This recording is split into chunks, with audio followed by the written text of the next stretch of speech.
Hey guys, welcome back to OrtoTech Garage. Getting a flat tire can be a frustrating situation, but with the right knowledge and the right experience, we can get you back on the road in no time. I'm Keith. I've been a master mechanic for over 35 years. I've changed more tires than I can possibly count. In this video, I'm going to show you how to change your own flat tire without any fancy tools like we have in the garage, using the equipment that came with the vehicle. We're going to get out there, we're going to change the flat tire, we're going to put it all back together, get you back on the road safely and efficiently. Let's get out in the garage and get after it.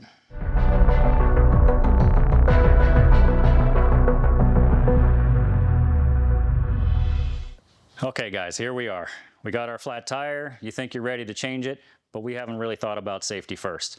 Want to make sure that you get your car well off the side of the road. If you can get to a parking lot somewhere where there's not traffic flying by you at 60 miles an hour, that's going to be the best place to do it. If you had to roll on this flat tire and destroy the tire, that's probably better than getting hit by a truck. Make sure that you're on level ground and no loose soil, rocky areas. You want to have a firm, flat, solid surface to put that jack on. It needs to push up off the ground and get this 2,000 pounds worth of weight up off the ground. Safety first, make sure you're in a suitable area, make sure you're not in harm's way, make sure you turn your flashers on, and let's go ahead, set the parking brake, pop the trunk, and see what we've got in the back as far as tools and tires. So before we even get after changing this flat tire, it's imperative that we make sure we have a spare tire full of air and the necessary tools to do this job. Otherwise, we're not going anywhere. Let's take a look.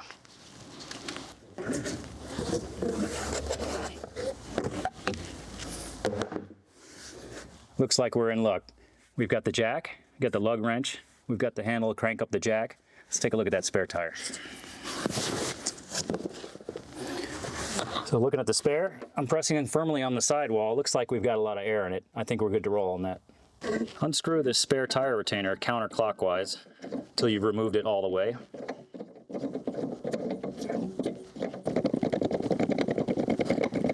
Make these quite long. Grab the spare tire, let's bring it out. There it is. So we have everything set up here that we should need to change this tire out. I've got some latex gloves here. I recommend you keep a few pairs of those in a Ziploc baggie inside your glove compartment for a situation like this. You're going to be in the middle of nowhere. You're going to need to change this tire. Your hands are going to get absolutely filthy. And when you get back in your car, when you're done changing this tire out, you're going to want to be able to just peel those gloves off and get right back in your car without getting your steering wheel filthy, getting your shifter filthy. Everything you touch is going to get nasty. Even better than the latex gloves, I'd recommend a pair of working gloves. Probably get these at a local hardware store for less than 10 bucks. Great to keep in your car. These are going to be a bit thicker. You may smash your fingers on something trying to get your wheel off. These will give you a little extra protection that the latex gloves won't give you, and also keep your hands pretty clean. So I recommend you get a set of these. We're getting ready to jack this car up. It's really important that you go high enough, not only to get off the spare tire, but you need to make room for the tire that has plenty of air in it. This tire diameter is going to be much larger than this flat tire. Let's take a look and see what that looks like. We're sitting here at about 24.5 inches on this flat tire. This tire, we're sitting about 27 inches almost, so a few inches difference. If we get this off the ground just high enough to get the flat tire off, we're not going to be high enough to get spare tire back on. Let's make sure we get the height right. So before we ever jack this car up, we're going to want to loosen these lug nuts just enough so that the twisting force of us trying to loosen these nuts is not going to spin the tire. We need the tire in contact with the ground in order to do that. Let's break them all loose right now.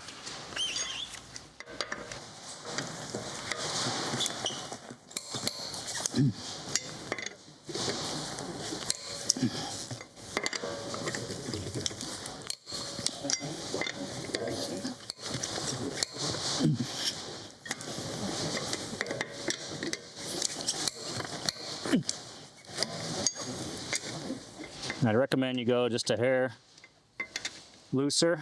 The wheel is not going to fall off unless you take some of these lug nuts off. We're ready to jack it up.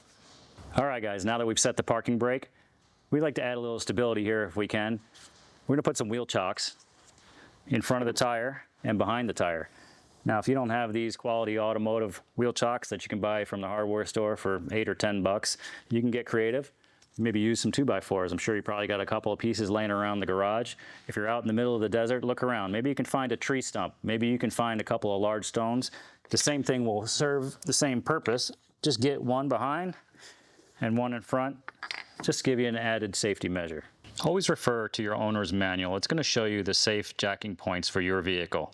They could change from vehicle to vehicle. I'm going to show you these points on this vehicle, but it's already been indicated by the manufacturer, and heed their safety warnings as well. This vehicle can easily roll off the jack, seriously injuring anyone underneath. Never, ever place any of your body parts underneath the vehicle while you're jacking it. This is what one of your lifting points should look like underneath your vehicle. We've got these factory tools here, but you need to know how to use them. This is the jack. It's designed so that if we turn this, it's going to lift up, pressing against the ground and against the pinch weld on the car. This tool is what we use to crank up the jack. We're going to put it in the hole here, and we're going to use the end of the lug wrench, this end, to put on here. Then we're just going to crank it, okay? Once we get in contact with the car, it won't be rolling around like it is right now. Let's give it a try. Put the jack under the car, under the lifting point. You can actually rotate this up by hand until it contacts the car. Make sure it sits in the middle of the saddle so the jack stays where it belongs. Crank it up as far as you can by hand, and then you can use the tool to get it the rest of the way.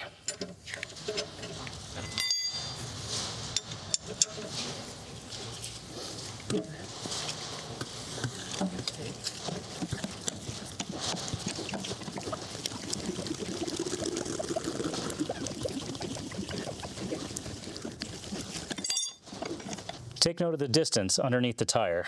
You're going to need at least that much room to get the full spare on it. So guys, it's really important. If you notice now, we've got this car up on the jack. It could teeter and fall off of here.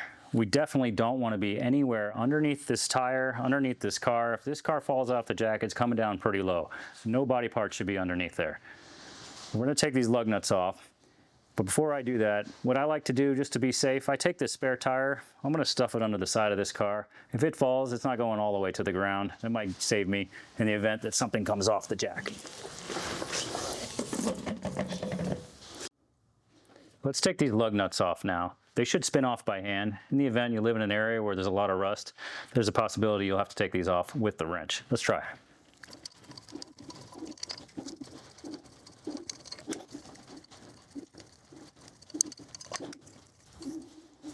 Before I take this last lug nut off, I want to give you one of my tips. Sometimes the wheel can get stuck on the hub, and it can be difficult to get off. I'll usually leave one lug nut on very loosely. All right, here's a good example. We might need the wrench to get this lug nut loose some more. Okay. But I like to leave this lug nut on a couple of threads, a couple of turns, and then just give up a little palm on the wheel as hard as you can. Make sure this tire comes loose before we take the last lug nut off. Okay, so now it's loose. Now I'll take this last lug nut off. And we're ready to take this wheel off. Take your lug nuts. If you're out in the middle of the road, you don't want to kick one of these onto the freeway or on the side of the road and lose it. We'll put these off to the side. We're going to take this wheel off. We'll stuff it under the car over here as well. This way it protects us in case the car should fall off the jack. Notice I'm putting my hands over here, not underneath. Never underneath.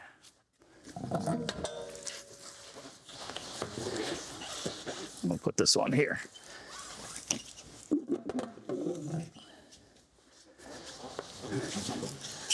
Get your spare tire.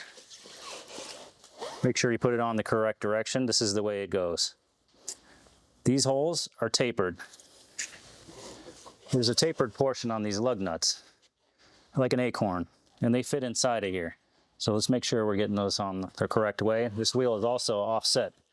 If you look at it, it's wide out here and nothing on the inside. It would be pretty hard to put it on backwards, but you'd be surprised what people can do. Lift it up from the sides and put it on the lug studs. What I like to do, because it's sloppy sometimes, I like to push it all the way on so it sits flat. You can feel it if you try to wiggle it. okay? And I hold it there until I get one of these nuts on all the way seated by hand. Okay, now the wheel is fairly snug. Let's put the rest of the nuts on. So if you're lucky like we are today, these threads are nice and smooth. There's no corrosion on them.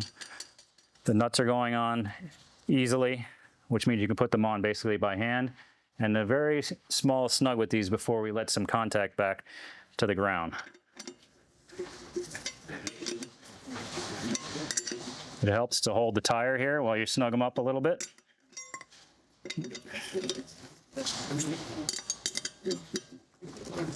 And that should be enough where we can let the car back down. Let's move the tire out of the way.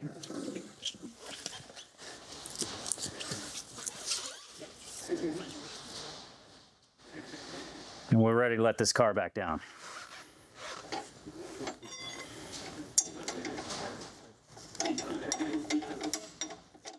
We're going to do the opposite of the way we cranked it up, counterclockwise, and this will come down nice and slow. If you support this tool right here in the middle, it certainly helps you to keep it stable so that your other hand can rotate freely in a circle. What I want to do is I want to let this tire down until it touches the ground, puts a little bit of pressure on it. Before I let it down the rest of the way, I'll check these lug nuts again, and then we'll give it a final tightening once it's all the way on the ground.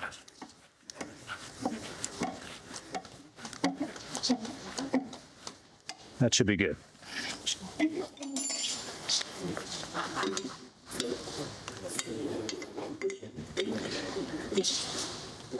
You generally want to tighten these up in a star pattern to make sure the wheel goes on evenly. The tip I've given you earlier about pushing the hub flat on the wheel should kind of negate the fact that you are not necessarily tightening them in that pattern, but it's always best when you have more than 2 bolts, you want to tighten them in an alternating pattern.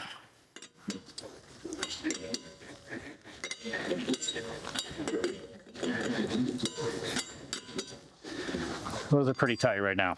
Let it down the rest of the way.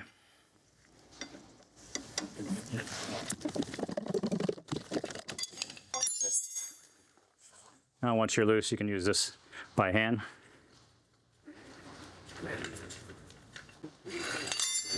I'm going to check these lug nuts one more time.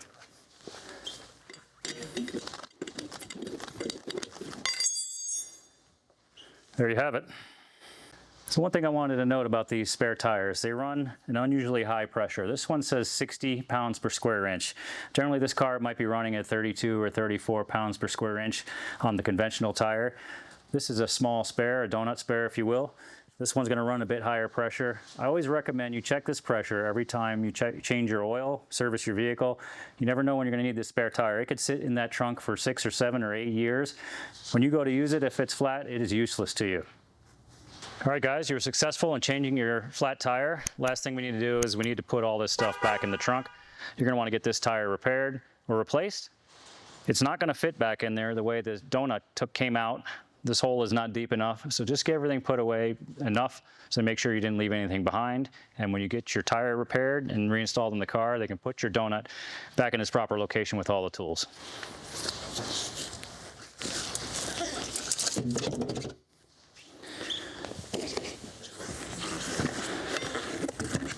Lug wrench, your jack, and your crank handle. Make sure you take your covers, put them back in, and any other items you may have taken out of your trunk when you're removing these items. So quick story for you. I was really motivated to make this video. I'm dealing with my own son, teenage driver, just getting going, learning the process of driving, and then of course, Dad being an auto mechanic, he had to learn a little bit about some maintenance. One day he was in the garage, I think we were changing his oil or something. I said, hey, son, do you know how to change a flat tire? He's like, duh, Dad, of course I know how to change a flat tire. So I said, great, show me.